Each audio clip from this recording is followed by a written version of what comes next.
అదేంటో మరి షాపింగ్ అనగానే ఎక్కడ లేని ఓపిక వచ్చేస్తుంది కదా.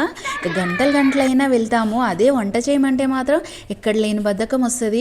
ఇక మీకు కూడా ఇలాగైనా? నాకైతే ఈ లెంతీ ప్రాసెస్ వంటలు చేయాలంటే అస్సలు ఓపిక ఉండదు, ఇంకా పిల్లలతోనే సరిపోతుంది. కాబట్టి ఇంకా అప్పుడప్పుడు చేస్తాను అనుకోండి. ఇంకా ఇలా మా అమ్మ వాళ్ళ ఇంటికి వచ్చినప్పుడు మాత్రం మంచిగా అమ్మతోనైతే బిర్యానీ చేయించుకొని తింటాను.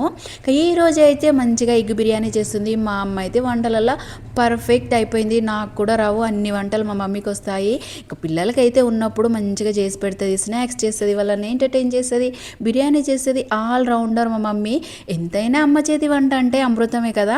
ఇక ఈరోజు అయితే మా మమ్మీ ఎగ్ బిర్యానీ ఎలా చేసిందో మీరు చూస్తున్నారు కదా. ఇక ఇదే ప్రాసెస్లో చేసుకోండి, చాలా టేస్టీగా ఉంది. ఇంకా పిల్లలు అయితే హాలిడేస్ అయితే బాగా ఎంజాయ్ చేశారు. ఇక ఈరోజు అయితే బిర్యానీ అయితే మేమైతే చాలా చాలా ఇష్టంగా తిన్నాము. టేస్ట్ అయితే అదిరిపోయింది. ఒకసారి చేసుకొని తినండి. నేను ఎందుకు ఇంత పొగుడుతున్నానో మీకు తెలుస్తుంది.